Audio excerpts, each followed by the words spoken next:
Como ha comentado nuestro presidente Ricardo, pues desgraciadamente no podemos caminar por nuestros caminos y de la manera que lo hacemos habitualmente. Entonces, qué mejor que hablar de nuestra querida Sierra de Guadarrama. Por favor, Carlos, te voy a pedir que me deshabilites la cámara. Y como os decía, pues yo quiero que paséis un rato entretenido, contaros, pues aquí tenéis un contenido de lo que yo os voy a contar ahora mismo. Voy a hablar de la historia de la sierra, de la prehistoria, las épocas romana, visigoda, musulmana, de esos libros medievales que a mí me apasionan muchísimo, de los pasos históricos, de qué es el Real de Manzanares, que a nosotros como sociedad nos da nombre, de los reales sitios, y luego ya de sus habitantes, porque un territorio sin sus habitantes no es nada, ¿no? Voy a hablar, pero todo muy brevemente, porque no tenemos tiempo, de los oficios tradicionales que sean en nuestra sierra, de los bandoleros, que un tema que nuestra compañera Isabel conoce y nos ha dado ya grandes y muy buenas conferencias sobre el tema.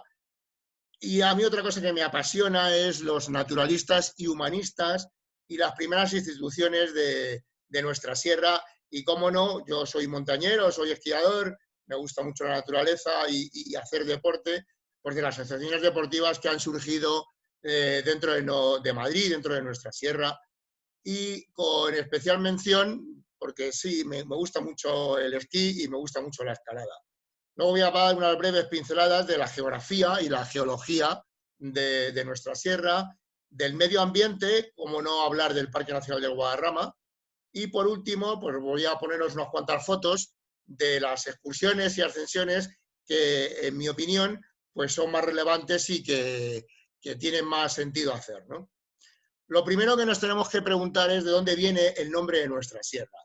Bueno, pues viene del río Guadarrama, que significaba río del Arenal. Como veis, ahí escrito, es Wad ar-Ramel, en árabe. Pero es muy curioso que hasta el siglo XVI había dos ríos Guadarramas. El río Guadarrama de Catalifa, que se cree que es un poblado árabe que había en el término municipal de Villaviciosa de Odón, y lo que se cree, ¿no? Está claro que hay un poblado de Catalifa. Hay gente que dice que está en Villaviciosa de Odón y otra que no está tan de acuerdo, como muchas cosas de restos arqueológicos.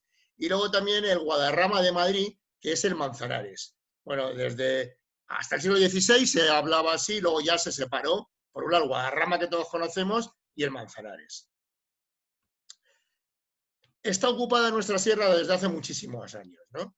Entonces, para explicar qué restos hemos reconocido, pues sabéis que la prehistoria se divide en paleolítico, neolítico y la edad de los metales. La edad de los metales también se divide en el cobre, bronce y hierro.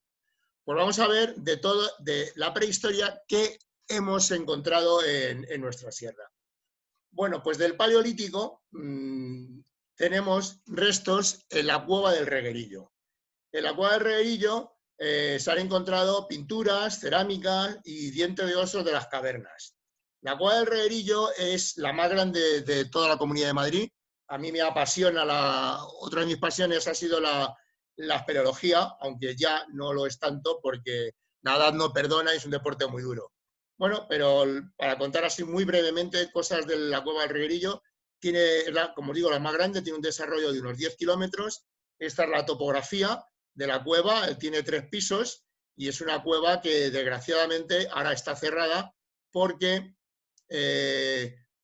porque el vandalismo no ha habido más remedio que cerrarla porque al estar muy cerca de Madrid pues ha vandalizado y ahora hay una verja y es un pequeño desastre, pero es lo que hay. Pero como os digo, aquí en la cueva del Reguerillo han aparecido cosas muy importantes. Cerámica, dientes de oso de las cavernas y pinturas. Otro yacimiento muy importante de la Comunidad de Madrid, la Sierra de Madrid, es el de Pinilla del Valle. Pues en el Pinilla del Valle, que es, como veis aquí, la edad es del Paleolítico al Pleistoceno superior, tiene una edad de unos 100.000 años, antes se creía que era más, pero no.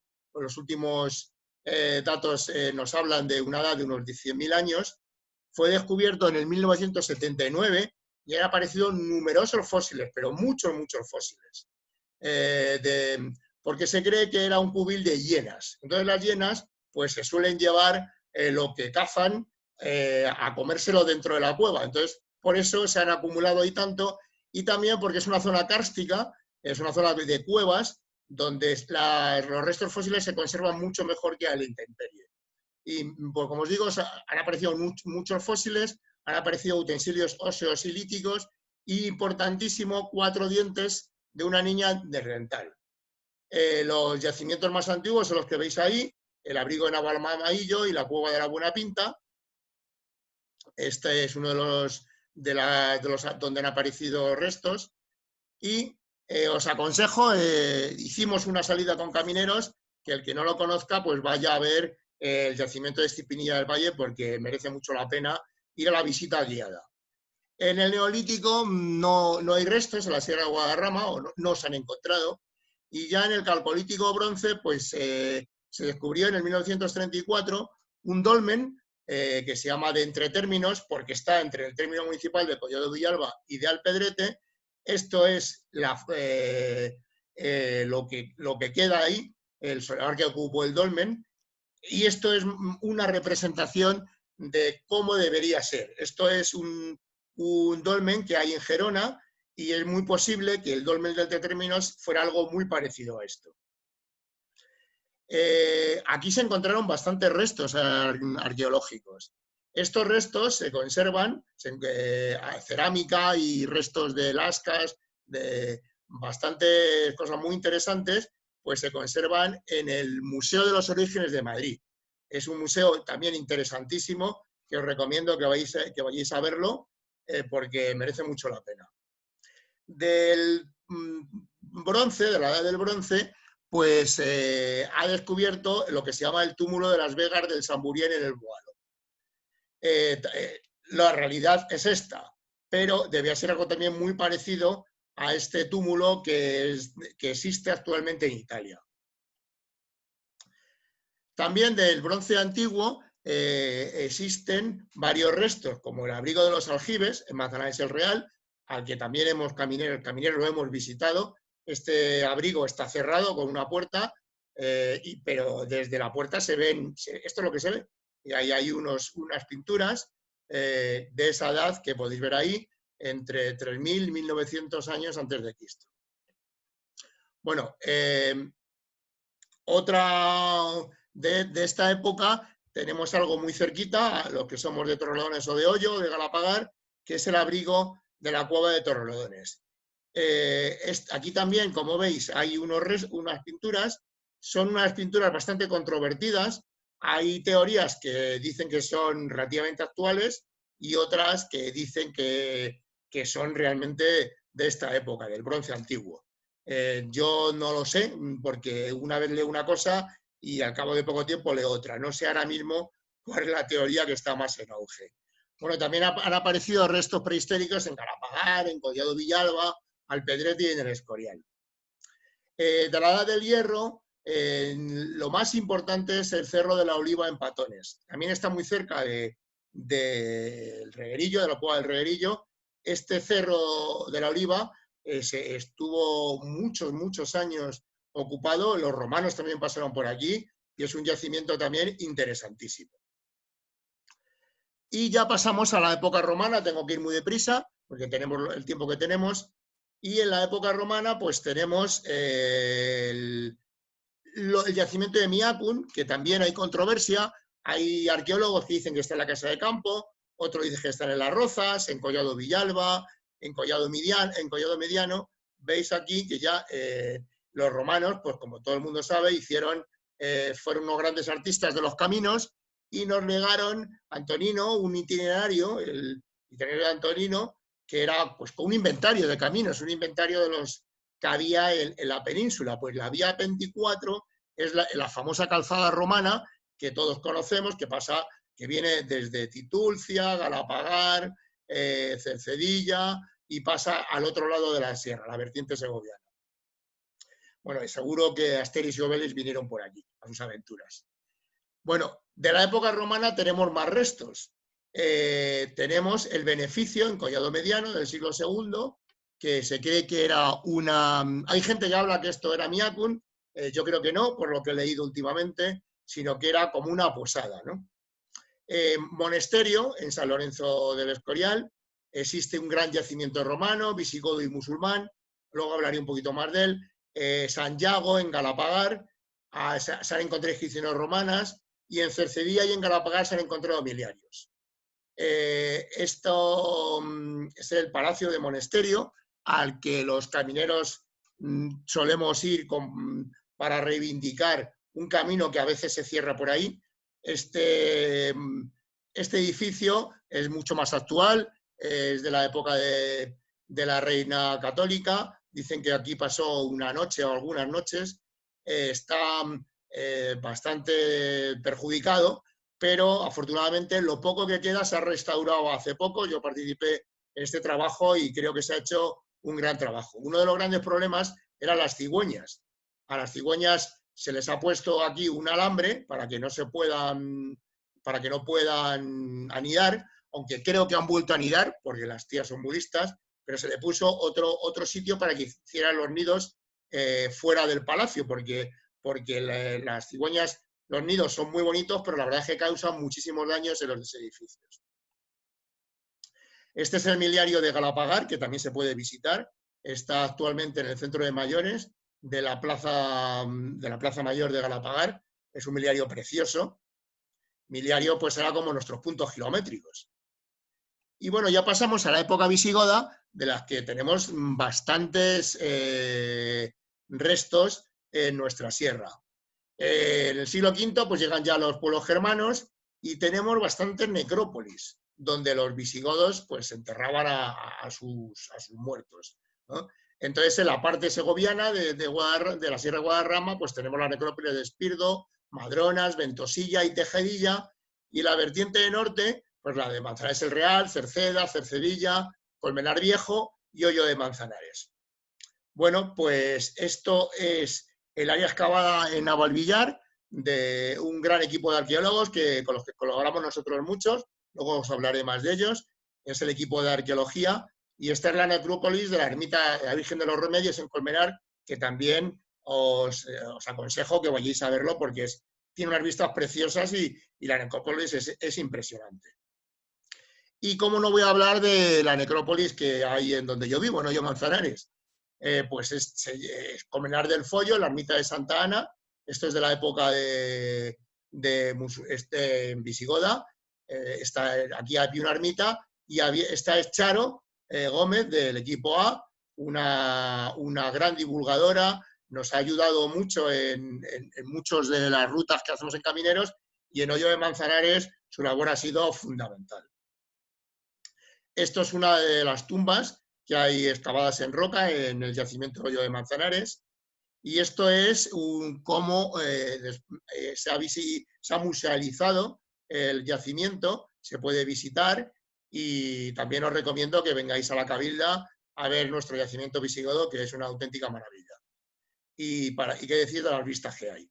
Veis aquí diferentes fotos del yacimiento de la Cabilda de Hoyo de Manzanares. Pasamos ya a la época musulmana. En la época musulmana nuestra sierra pertenecía a lo que se llamaba la Marca Media. Entonces, en el siglo X era una determinación, y separaba la zona cristiana de la zona musulmana, ¿no? Entonces, había una serie de torres de vigilancia, que todo el mundo pues las conoceréis. Esta es la torre de Torrelodones, antes de la restauración. Estas fotos son de Pablo Esnel, un arqueólogo que vive en Torrelodones. Esto es antes de la restauración de la torre. Estas torres eran de vigilancia y se comunicaban todas con humadas.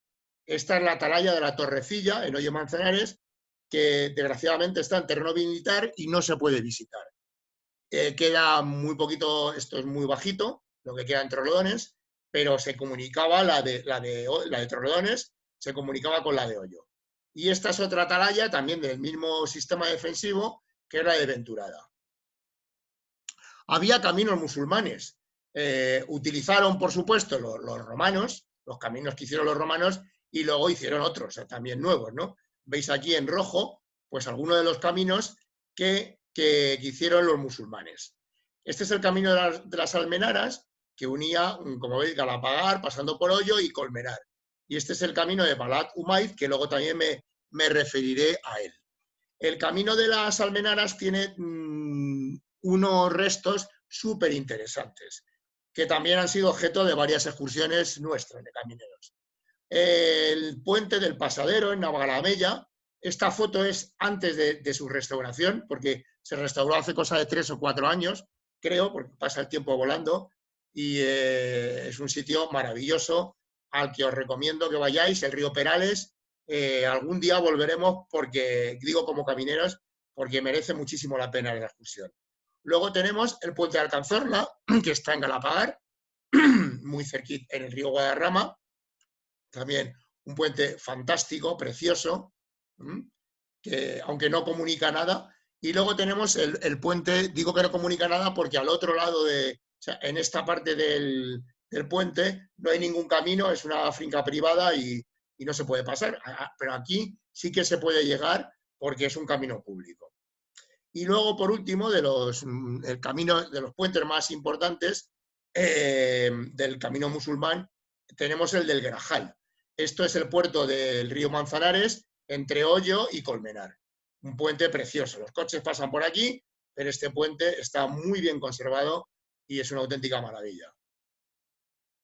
Este es el puente del Batán, que no está muy claro de qué época es. También lo han restaurado hace poco, hace un par de años o por ahí, pero también el motivo de una visita muy, muy recomendada. Bueno, como os decía, uno de los caminos más importantes es el de Balat Umaid. Balat significa camino en árabe. Este es un camino que ha estudiado un compañero de camineros que se llama Ricardo Fanjul. Ha localizado un camino de unos casi 30 kilómetros que están en buen estado entre el apeadero de Tablada, en Guadarrama, el apeadero de Renfe y Coca, en Segovia. Bueno, pues este paso ha sido utilizado durante siglos y siglos para pasar la sierra. Luego veremos que cuando llega un momento que se deja utilizar porque se hacen pasos más cómodos, ¿no? Se baja al Alto del León, que es más fácil, tenía menos altura que por donde pasaba el alto que era por el Alto de la Tablada, el camino de Balat Umaid. Ahora quiero comentaros los pasos históricos, nosotros los camineros, y nos gustan mucho los pasos históricos. Bueno, pues si empezamos por el sur, vemos aquí el paso de Balat Umaid, que también se llama Balat Tomé o Puerto de la Tablada. Bueno, pues este paso se ha utilizado desde el siglo XI hasta el siglo XVIII, que como os he comentado antes, ya se hizo el camino por el Alto del León y se dejó de utilizar. Otro muy importante desde la época romana fue el paso de la Fuenfría, porque hasta la carretera de Navacerrada no se construyó hasta el 1788. No existía ese paso, la Fuenfría, y digo, se pasaba por la Fuenfría. El puerto de Navacerrada, como os digo, pues en 1788, Carlos III ordena la construcción de una carretera más cómoda y para que también, sobre todo en invierno, tenía menos dificultades. En la Fuenfría siempre había bastante más nieve. Más caminos históricos, si nos vamos ahora hacia el este, pues tenemos el Paso de la Morcuera, que es carretera solo desde la Segunda República. Se utilizó desde el siglo XIV, ya existía un camino, pero carretera como tal desde la Segunda República. El puerto del Reventón, que aparece documentado desde el siglo XIV, como su propio nombre indica, es el paso histórico más duro, es el puerto más duro entre la zona madrileña y la zona segoviana. Yo lo he recorrido en las dos vertientes y doy fe de que es muy duro. El puerto de Malagosto también es duro, también se utiliza desde el siglo XIV y comunica Oteruelo del Valle, que está por aquí, en el valle cerca de Alameda del Valle, Teruel está por aquí está, con Sotosalvos en Segovia. Y el puerto de Navafría también se ha utilizado mucho desde el siglo XIV entre Lozoya y el pueblo de Navafría en Segovia. Libros medievales, pues los conocemos, pero son fantásticos. Os recomiendo también al que no lo hayáis leído porque tiene pasos muy, muy divertidos además y interesantísimos.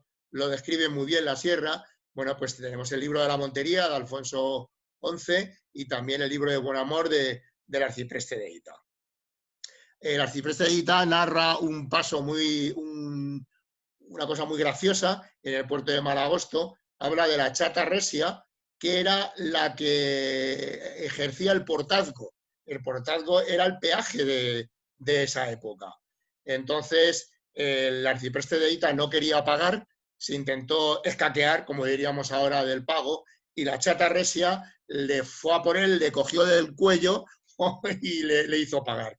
Lo narra de una forma muy, muy divertida. Luego, ¿cómo no hablar del nombre del Real de Manzanares? La sociedad caminera lleva su nombre. Pues el Real de Manzanares es una denominación, vamos, una comarca administrativa que Alfonso X, en 1332, harto ya de las disputas entre segovianos y madrileños, que tenían verdaderas peleas por los buenos pastos que había en nuestra zona, pues decidió que ni para Segovia ni para Madrid, sino que era para él, para la realeza, y por eso crea el Real de Manzanares. Y posteriormente Juan II le da la posesión del Real de Manzanares a Íñigo López de Mendoza y le concede el título de Marqués de Santillana. Bueno, pues fijaros, esta unidad administrativa perduró durante 7 siglos. Pues gran parte de la sierra de Guadarrama pertenecía al Real de Manzanares. O sea, no duró poquito, duró 7 siglos el Real de Manzanares. ¿Qué patrimonio que tenemos? Los reales sitios. Bueno, pues los reales sitios, el monasterio, voy a hablar brevemente de ellos, el monasterio de Paular se construye entre los siglos XIII a XVIII. Enrique II comienza con un pequeño pabellón de caza y Juan II lo transforma en monasterio hasta la desamortización de Mendizábal, donde se produce un gran desastre, como en tantos otros sitios, y el Paular se abandona. Estuvo muchos años abandonado hasta que afortunadamente en los años 50 la Orden de los Benedictinos se hace cargo del monasterio y lo rehabilita, y aunque luego hablaré más de este monasterio, porque luego, desgraciadamente, ahora lo que es el hotel también está abandonado, o sea que la historia del Paular es bastante complicada. El castillo de Manzanares el Real, donde vive el señor del Real de Manzanares, donde vive el Marqués de Santillana, se construye en el siglo XV, ahora es de la Comunidad de Madrid, está muy rehabilitado y se utiliza para muchísimos congresos y para muchísimas cosas, y es un gran monumento que tenemos en nuestra comunidad. Felipe II traslada la corte a Madrid en 1561. Aquí se produce uno de los mayores procesos especulativos, proceso de corrupción de la historia de España. Nos creemos que la corrupción es algo de ahora, pues no. Lo que pasó en Valladolid cuando se trasladó la corte a Madrid y todo el proceso que tuvo de especulación fue tremendo, que no voy a entrar ahora, pero si queréis investigar sobre el tema es muy curioso todo lo que pasó.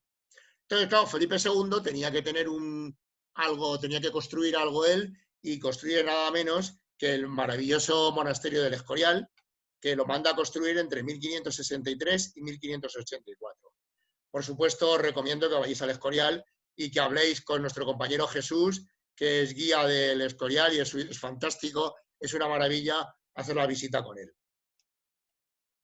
Otros sitios reales es el Palacio de Balsaín, que se construye en el siglo XVI, se inicia por Carlos I y terminado por Felipe II. Este palacio, desgraciadamente, está en ruinas. Esta es una foto actual en Balsaín. El Palacio de la Granja, que se construye en el siglo XVIII. iniciado por Felipe V y terminado por Carlos III, y el Palacio de Río Frío, que lo manda a construir Isabel de Farnesio, la viuda de Felipe V. Oficios históricos. Bueno, pues durante muchísimos siglos la sierra, la mayor parte de los habitantes se dedicaban al ganado, a las ovejas, y muchos de ellos eran trashumantes. Fijaros que se calcula que en el siglo XVIII las ovejas merinas eran unas 2 millones. De esta época nos ha quedado, afortunadamente, una red de vías pecuarias tremenda, de las que tenemos bastantes en nuestra sierra. Los vaqueros o vaquerizos, pues subían las vacas de los puertos, las subían y las bajaban, dependiendo de la época del año. Los hacheros trabajaban en los extensos pinares que había, y los gabarreros solo sacaban la leña del monte.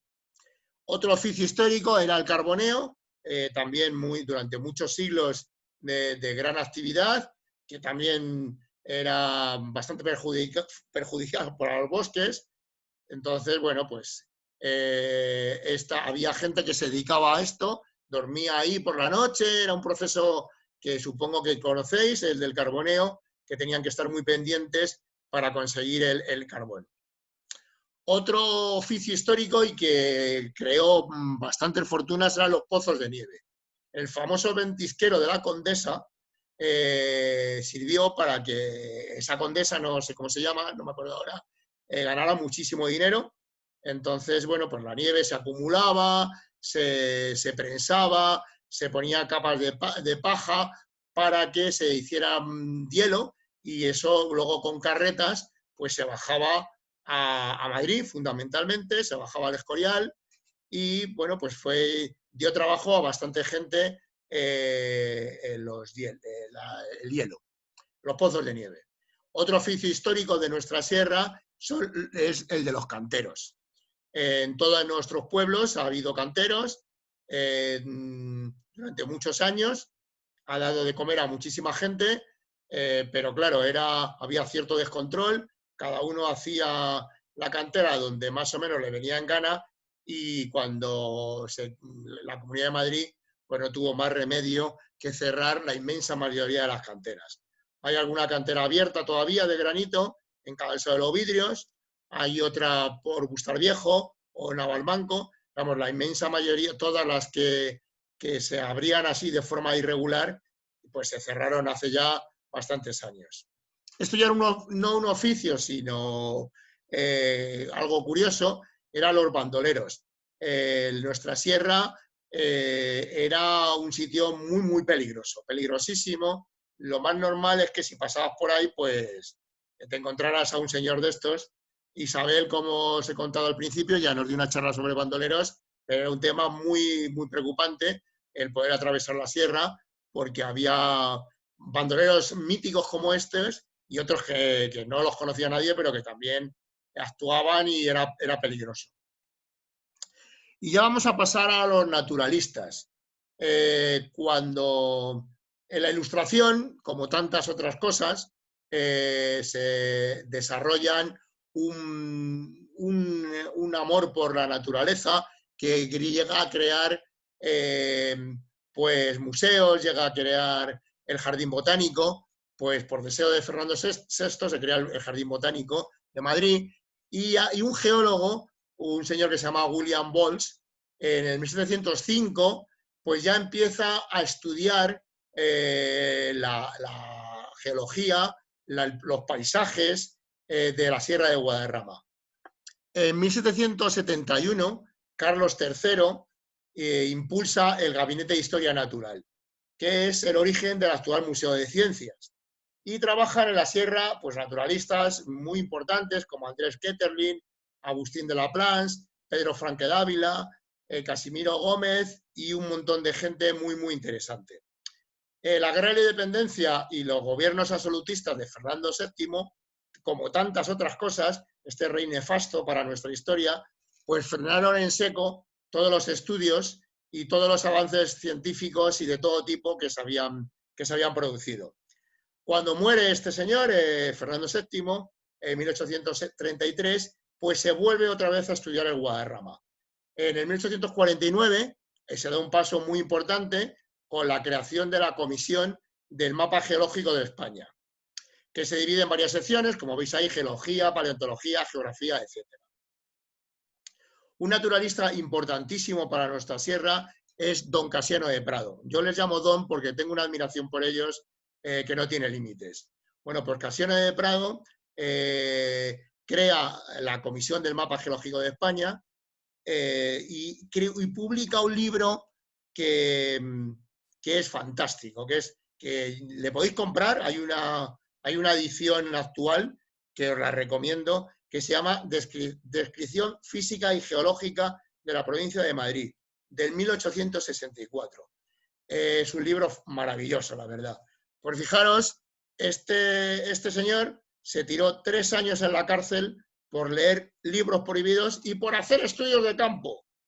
Los geólogos estábamos muy mal vistos, o cualquier persona que intentara ampliar el conocimiento. Otro naturalista importantísimo es don Mariano de la Paz Graells. Este señor descubrió una mariposa que se llama Graelsia isabelae. Creo que ha cambiado de nombre ahora hace poco, pero bueno, eso son cosas científicas que no viene mucho al caso, pero sí lo que es fantástica, esta mariposa tiene una importancia muy, muy grande. La mariposa, según los estudiosos, esta mariposa, pues se le puede asimilar en importancia al lince ibérico o al quebrantahuesos, a especies así muy emblemáticas dentro de nuestra península. Esta mariposa además también tuvo una gran importancia en el intercambio cultural, porque muchos europeos venían algunos europeos venían a nuestra sierra a intentar ver esta mariposa, científicos, ¿no? Y claro, esa unión de gente siempre es fantástica, siempre amplía conocimientos y durante una época pues tuvo muchísima importancia esta mariposa. También hemos hecho una excursión en Camineros para ver un mirador donde este señor, por allí, por Pederinos, donde se definió por primera vez esta mariposa. Y bueno, otro ídolo que tengo yo es don Eduardo Hernández Pacheco, es un geólogo importantísimo que hizo muchísimos estudios de nuestra sierra y en su honor y en el de los geólogos, pues hicieron esta fuente, que conoceréis todos, subiendo a Navacerrada a la izquierda, por la fuente de los geólogos. También empezaron a trabajar ingenieros de montes que cambiaron o mejoraron muchísimo el paisaje de nuestra sierra. En 1846 se crea la primera escuela de montes de España, en Villaviciosa de Odón, y un señor que hizo muchísimo fue don José María de Castellanau, que impulsó muchísimo muchas de las repoblaciones que se han hecho en nuestra sierra.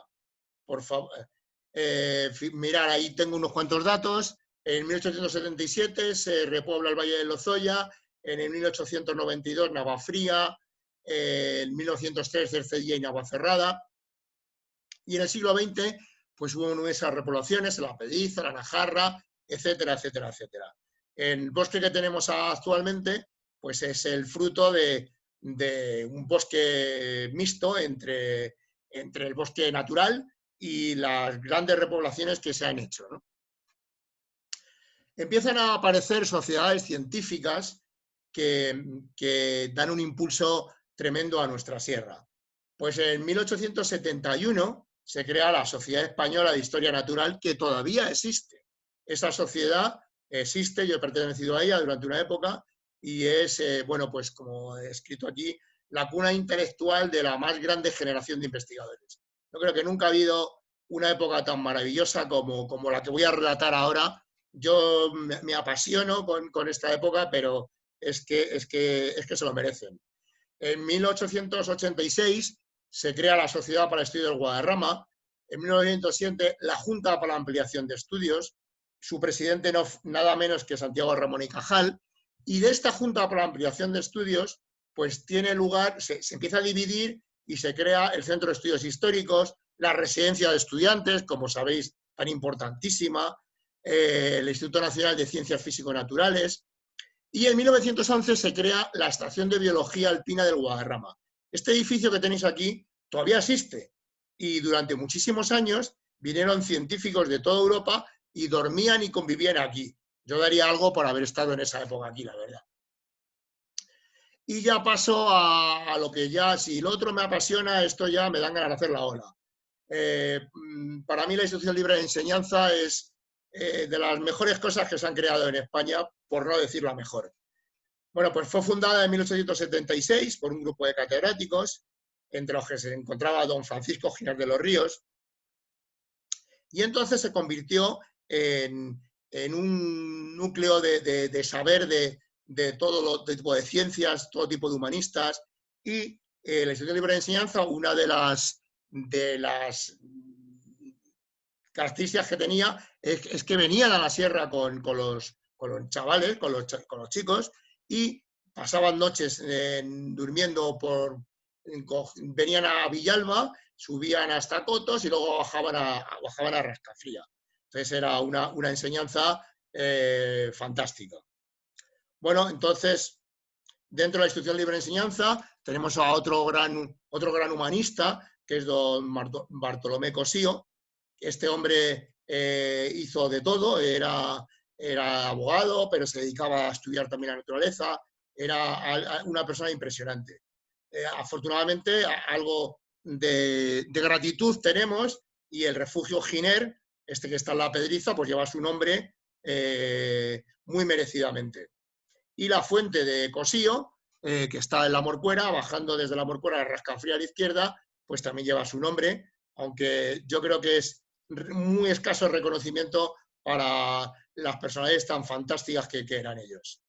Constancio Verando de Quirós también era una persona muy, muy importante, pero también tuvo una labor fundamental, que fue el primer presidente de Peñalara y director de su revista. La revista de Peñalara fue la primera publicación sobre alpinismo de España. Esta revista todavía existe, por supuesto, Peñalara existe, a mí me une mucho emocionalmente a Peñalara. Mi mujer y toda su familia han sido socios de Peñalara y conozco muchísima gente allí y les tengo muchísimo cariño. Y todas estas personas, toda esta gente tan interesantísima, os he comentado antes que el Paular estuvo abandonado durante muchísimos años. Estaba abandonado, pero no todo, como Asteris.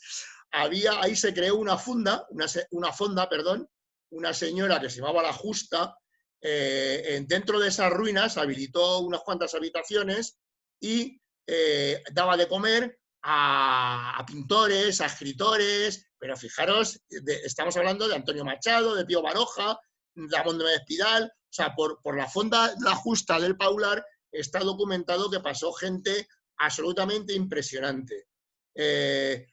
Yo tengo también mucho contacto con Rascafría y a mí me han contado gente mayor que ha oído que era un verdadero escándalo lo que causaba esta gente allí en su época, porque claro, tenían un acho con el pueblo muy rural y muy pequeñito de Rascafría en esa época. Pues esta gente se bañaba desnuda, hacían todo tipo de hacían cosas, me imagino que muy divertidas, que chocaban mucho. Yo siempre digo que si me pudiera meter en la máquina del tiempo, me iría sin ninguna duda a la fonda La Justa del Paular en esta época. No tengo otro sitio que me apetezca más ir. Bueno, pues empiezan a crear las asociaciones deportivas, como os he dicho antes. En 1893 se crea la Sociedad Española de Excursiones, que lo crean miembros de la Institución Libre de Enseñanza. En 1900 la Sociedad Militar de Excursiones, con José Ibáñez Martín, un gran geógrafo y una persona muy ilustre. en 1906 el Club Alpino Español y en 1913 se funda Peñalara. Peñalara al principio se llama Los 12 Amigos. Se llama así porque fueron 12 los que lo crearon. Eligen como presidente a don Constancio Fernando de Quirós y desde su fundación pues empezaron a publicar, como os he dicho antes, la revista de Peñalara que en 2013 hizo 100 años y todavía existe esa revista. Ahora os quiero comentar las comunicaciones. Claro, la sierra empezó a ir más gente a estudiarla y a disfrutar de ella porque había comunicaciones. Y ¿cómo iba todo el mundo? Pues en esa época, pues en ferrocarril. Pues mirar, en 1862 se crea la línea Madrid-Torrelodones, El Escorial. En 1984, Villalba, Cercedilla, Segovia, Cercedilla, Navacerrada en el 23 y Navacerrada, Cotos en el 62.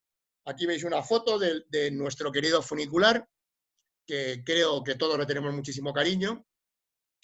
Aquí voy a poner algunas fotos del funicular de Cercedilla. Y aquí os quiero comentar brevemente un proyecto que afortunadamente no llegó a buen término porque, bueno, pues por razones fundamentalmente económicas no se llevó a cabo. Pero fijaros, querían hacer desde Cotos hasta Peñalara, querían hacer un funicular, querían hacer que se pudiera, era un teleférico y luego también otro teleférico de Valdemartín a Valdemar, o sea, no, desde lo que es ahora Valdesquí hasta Valdemartín. Bueno, afortunadamente esto no se construyó. Y ahora os voy a hablar de la historia de una breve pincelada sobre el esquí, del que yo también soy un apasionado. Y bueno, pues fijaros, se considera a Manuel González de Amézua, que es el presidente, el fundador del Club Alpino Español, como el introductor del esquí en España. En 1903 ya se patinaba. Pongo aquí lo de patinaba porque es que se decía así en esa época. Se decía que se patinaba por esquís. Los esquís eran de fresno y los fabricaban en la calle Argumosa y costaban 35 pesetas las tablas y 25 las ataduras. En 1904, y gracias a la amistad de varios de los patinadores con los ingenieros de caminos, pues en el Ventorrillo, supongo que sabéis lo que es, pues ahí se habilitó una pequeña cabañita que tenían y allí nació el futuro Club Alpino Español.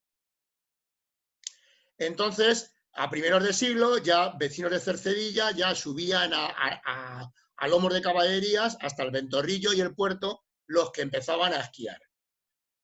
Empezaron luego ya en 1924 y 27 a subir al puerto. Pues fijaros, el primer remonte, que era un teleesquí de madera, se crea en los años 40 y el primer telesilla, que es el de Guarramillas, en 1956.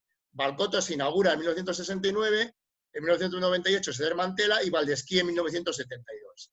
Aquí veis unas cuantas fotos, fijaros qué curioso, había un burro con el señor Genaro que le ataba aquí a la esquiadora, la subía y luego bajaba. Este es el burro subiendo desde Cercedilla al Ventorrillo. Estas son las casas del Ventorrillo, que fueron creciendo y bueno, pues allí iba la gente a esquiar.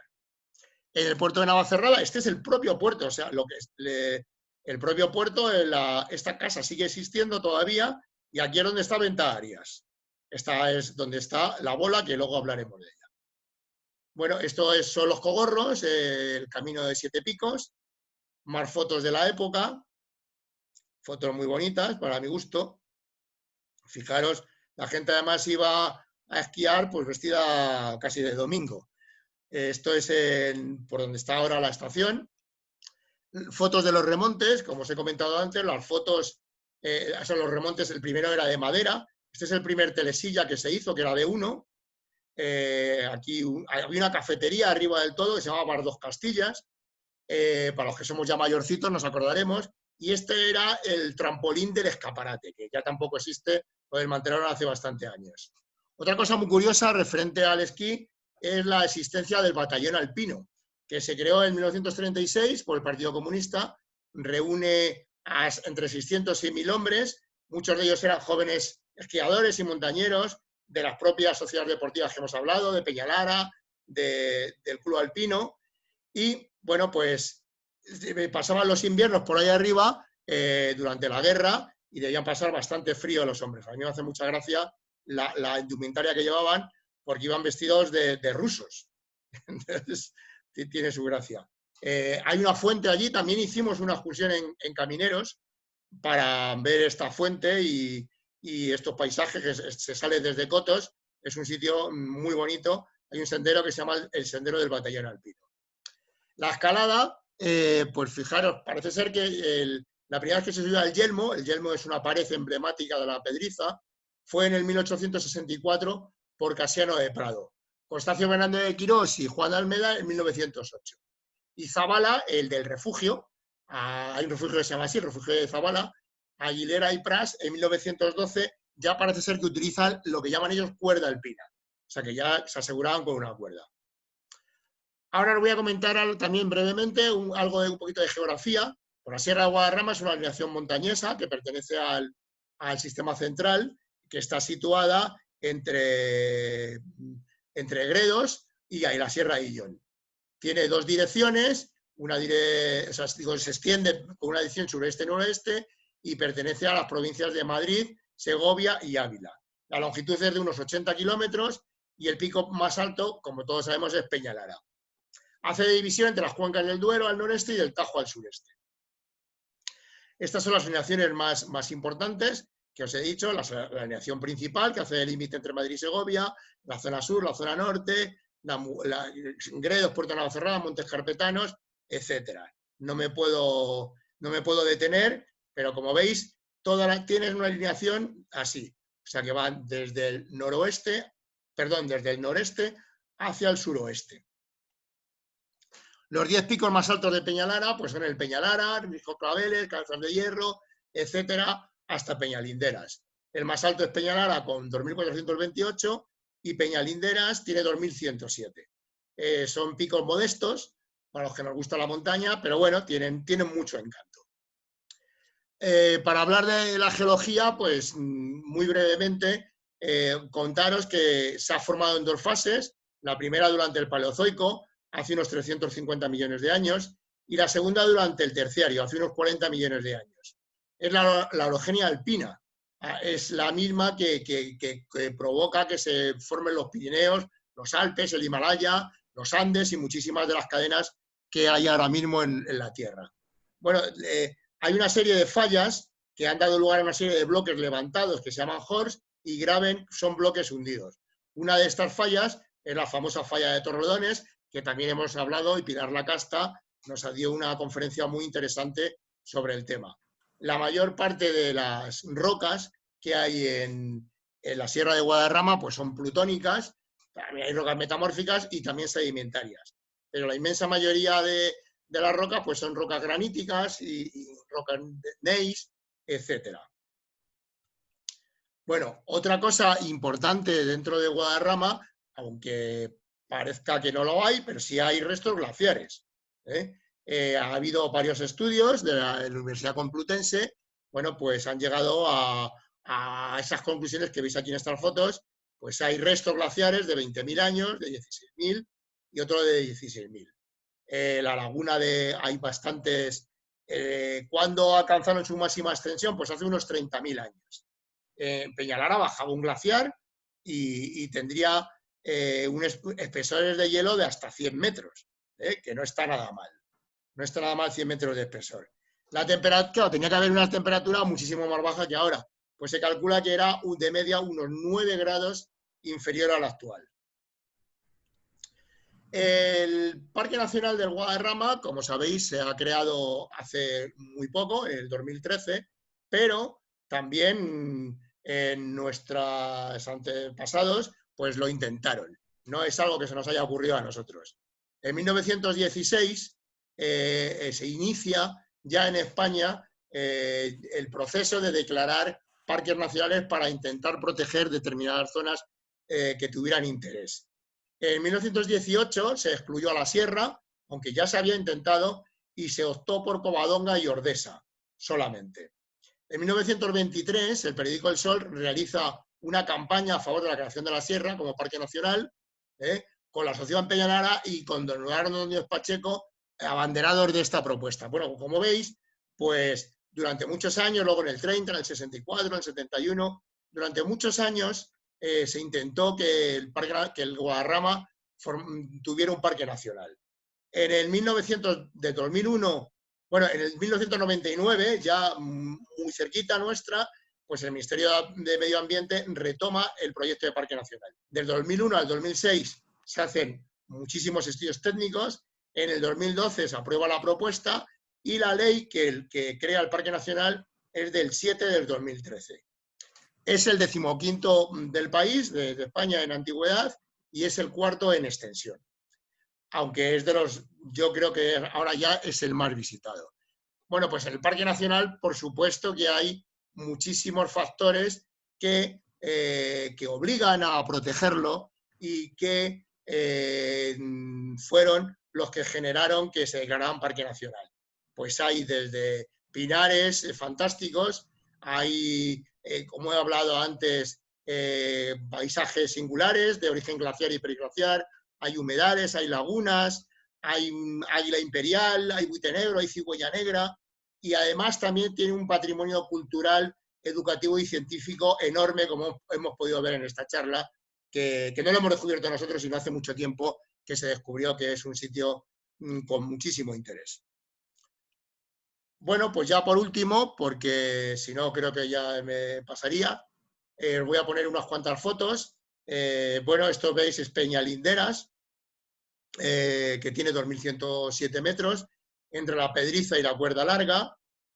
Esto es Siete Picos, que casualmente, si no hubiera sido por la pandemia, habríamos ido en junio con camineros, pero la hemos retrasado y a ver si es posible que la podamos hacer en junio. Aprovecho para comentaros que ya tenemos la programación en la página web y ojalá que la podamos llevar a cabo. El Montón de Trigo, otro pico emblemático que se puede hacer de la Fuenfría. La Maliciosa, también, que se puede subir desde bastantes sitios, con 2.227 metros, sitio muy bonito, muy, muy espectacular.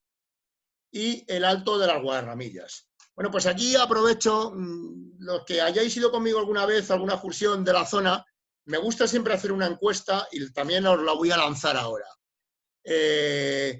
La bola del mundo se llama así por que en unas películas, igual que el león de la Metro Golden-Mayer, que sale un león, pues hay otra productora de cine donde salía algo muy parecido a esto, y encima de una bola del mundo. Bueno, pues la bola del mundo se llama así por eso, por un comienzo de una productora de cine.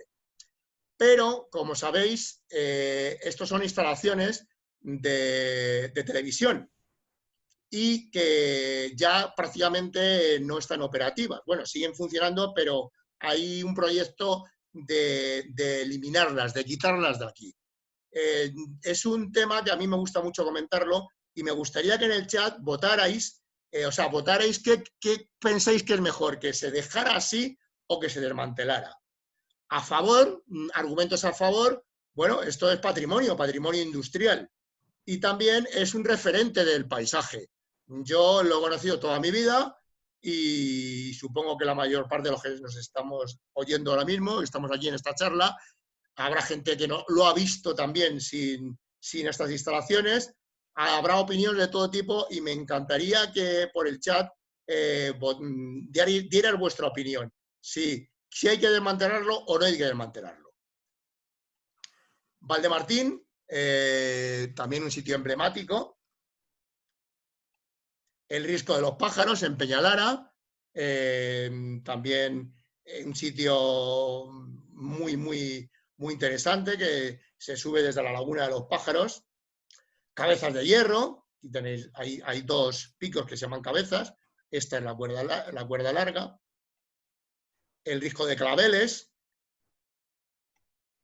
esto es Peñalara, la cara norte, estas son vías de escalada en invierno. Y ya por último, pues unas cuantas ascensiones y excursiones. Hemos visto picos, pero tampoco tiene que ser por todo picos. Desde Cercedilla, pues yo recomiendo subir a La Peñota. Es un sitio muy bonito, a La Peñota. Podéis ver aquí. Y también a la Fuenfría. La Fuenfría, por el camino de lo que llamamos el Camino de la República, por la Calzada Romana, pues también es un sitio que no puede faltar en el currículum de un guadarramista. Desde el Alto del León, pues podemos ir a una excursión que también hemos hecho con camineros, los Álamos Blancos, donde hay muchísimos restos de la guerra civil, que también forma parte del patrimonio. Aquí se pueden ver un montón de búnker y de restos nidos de ametralladoras. De esto Alberto sabe muchísimo más que yo, que es especialista en estos restos, y nos ha llevado y nos ha deleitado muchas veces con los restos que tenemos en la Comunidad de Madrid. Desde el puerto de Navacerrada, pues a Siete Picos, como hemos comentado antes. Esta es una excursión a Siete Picos que deberíamos haber hecho, como os he dicho antes. Siete Picos.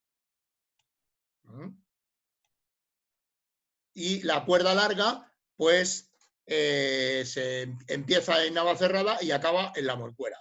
Una excursión también maravillosa. Es una pena que ya no funcione el proyecto el autobús del Parque Nacional. Aprovecho para reivindicarlo, porque era muy interesante. Por ejemplo, para hacer la cuerda larga, el autobús te dejaba en Navacerrada y luego lo podías volver a coger en La Morcuera, y además para mucha gente mayor, pasaban un día muy, muy agradable, y es uno de los tantos recortes que se hicieron, y una pena, y creo que sería muy interesante que se volviera a retomar este autobús. Desde la Barranca, pues subir a la Maliciosa, como hemos comentado antes, más fotos de la Maliciosa. Desde Cotos a subir a Peñalara. Aquí veis Peñalara, una foto tomada desde el Valle de Lozoya, desde Rascafría. Esta es la laguna de Peñalara, con hielo. Y desde Rascafría, pues el Tejo Milenario también es muy interesante. Es un tejo que tiene como su propio, aquí le tenéis, el Tejo Milenario, un sitio muy bonito, muy bonito. Y también se puede subir a Cabezas de Hierro desde Rascafría. De La Pedriza, pues qué decir, que para mí es uno de los sitios más bonitos de España. Es una auténtica maravilla perderse, no ir a los sitios por donde va todo el mundo, sino perderse por allí, madrugar para poder pasar y perderse cuanto antes por tanta piedra maravillosa que hay por La Pedriza. El Yelmo, el Tolmo, bueno, pues La Pedriza. Hay este arco que es fantástico, es una preciosidad en la roca, que podéis ver aquí. Y ya por último, pues os quiero dejar aquí pues una serie de bibliografía, para mí muy, muy interesante, que yo he utilizado para esta charla y para saber más de nuestra sierra. Me parece fundamental este libro de Leonardo Ferrando de Troyano, que es un ingeniero de caminos, que se llama Los Pasos Históricos de la Sierra de Guadarrama. Está editado por el Colegio de Ingenieros de Caminos, creo que todavía se puede comprar, y no os lo perdáis, es una maravilla. Julio Vías, también una persona muy comprometida con la Sierra de Guadarrama, ha escrito ya varios libros. Uno de ellos, que a mí me gusta mucho, se llama Memorias del Guadarrama, que como veis es de Ediciones La Librería. 100 años de Peñalara, que editó la Real Sociedad Peñalara, un libro indispensable también. Julio Vías también ha publicado un libro que se llama El Parque Nacional de la Sierra de Guadarrama. Y también libros clásicos, Obras del Guadarrama, de don Constancio Bernardo de Quirós, publicado por la Comunidad de Madrid, por Peñalara, y como os he comentado antes, la descripción física y geológica de don Casiano de Prado. Páginas web, pues que podéis ampliar información, por supuesto la nuestra, Sociedad Caminera del Real, El Ponderal, Castellanao, Peñalara, Julio Vías, guadarramistas.com, guadarramista.com, etcétera. Bueno, pues quería terminar con una frase de don Constancio Bernardo de Quirós, que decía que debía a don Francisco Giner el refinamiento y la cultura de su formación montañera. Y que sin los estímulos intelectuales y estéticos, el alpinismo no pasa de ser un insignificante y estéril deporte.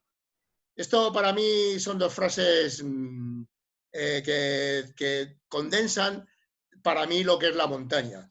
Para mí la montaña no es ir corriendo, para mí la montaña no es ir atosigando a nadie, sino es ir relajado, es disfrutar de todo, de sus paisajes, de sus olores, de su historia. Hay que empaparse en la historia antes de ir. Recorrer esos caminos que han recorrido gente tan fantástica. Entonces, de verdad, hay que tener muchísimo respeto por todo lo... Somos muchos en Madrid, a todos nos gusta la Sierra de Guadarrama, pero si interiorizamos estas dos frases, creo que hemos ganado mucho. Pues nada, muchísimas gracias y por favor, Carlos,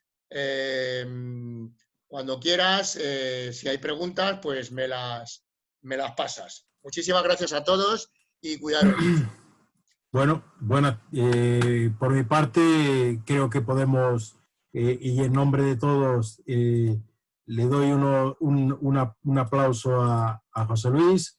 Y por otra parte, comentar que de las que yo he recogido, creo que no me he dejado ninguno, aproximadamente son unos 16, 17 votos favorables a mantener la bola del mundo. Eso sí, hay varios comentarios relacionados con que se le dé un uso, bien como observatorio o bien como estación de investigación de alta montaña. En lo que se refiere a las preguntas están relacionadas... Perdona, Carlos, un momento. ¿Y hay votos en contra? O sea, hay votos hay gente que estaría a favor. Ninguno, nadie está en contra. Ah, bueno, pues yo tengo que decir que esa es mi opinión, que se debe mantener, pero darle un uso, musealizarlo, hacer algo que no se destroce, por supuesto. Pero mi opinión es que debe seguir. Vale, en cuanto a las preguntas, hay 3 preguntas. 2 de ellas están relacionadas con minería. Una de Mariano pregunta por las minas en la sierra y otra de Katia específicamente sobre las minas de Guadalix. No sé si le quieres, te digo las 2 preguntas, y la otra es convivencia con el lobo en el parque del Guadarrama. Esas son las 3 preguntas que yo tengo anotadas. Bueno, la minería más importante, la sierra, ha sido de estaño y wolframio, porque el wolframio se utilizaba en la Segunda Guerra Mundial para endurecer el acero. Y también ahí hubo gente que ganó bastante dinero, porque los alemanes lo compraban para endurecer el acero, pero los aliados, que no sabían cómo se hacía, pero sí sabían que lo hacían los alemanes. Entonces eran capaces de doblar y triplicar el precio que pagaban los alemanes con tal de que no se fuera para Alemania, para los nazis, el wolframio. Esas han sido las minas más importantes, pero luego ha habido minas, en Bustar Viejo, por ejemplo, hay una mina de plata, la mina Pilar, famosa, que está en Galapagar, que hemos ido también con camineros a esas excursiones, pero vamos, tampoco es una zona donde haya habido muchas minas importantes. Hay minas pequeñitas y con rendimientos pequeños. Y me había dicho la mina de ¿dónde era? De Guadalix. Lo que no sé si es Guadalix de la Sierra o San Agustín de Guadalix. Pues la verdad es que no lo sé, no tengo ni idea. Bueno, yo no soy un experto ni mucho menos en minería, pero no sé, en Guadalix no conozco ninguna mina. Lo siento. La segunda pregunta tiene que ver con la convivencia con el lobo en el parque de la Sierra de Guadarrama. No sé si ese es un tema que... Sí, bueno, puedo dar mi opinión, tampoco soy especialista. Mi opinión es que la convivencia tiene que ser entre todos, entre el lobo, entre los ganaderos, la gente que viene de Madrid. Mi opinión es que todo tiene que estar regulado y todo tiene que tener sensatez, y que lo principal es preservar el medio ambiente, pero que también el que tiene ganado tiene que tener derecho a poder pastar, y el lobo pues si llega algún día, que no, yo no lo tengo tan claro que haya llegado, parece que sí, que hay gente que dice que sí, yo insisto, no lo tengo, no estoy seguro de eso, pues habrá que tomar alguna medida para que pueda vivir el lobo y que pueda vivir y convivir todos. Mi opinión es que hay que regular las cosas y que todos, con sensatez y con respeto primero hacia la naturaleza, hacia los demás, podemos hacer uso del Parque Nacional. No sé si hay alguna pregunta más. No, en principio no hay ninguna pregunta más y no ha habido ninguna otra comentario. La gente agradece la charla y con esto yo creo que podemos dar la charla por terminada. Y recordaros que se está grabando, se ha grabado, ahora la voy a cortar y que estará disponible en el canal de YouTube de Norberto Caminero. Gracias a todos por vuestra asistencia y os vemos el próximo viernes, que tendremos la segunda charla, como ya se ha comentado al principio.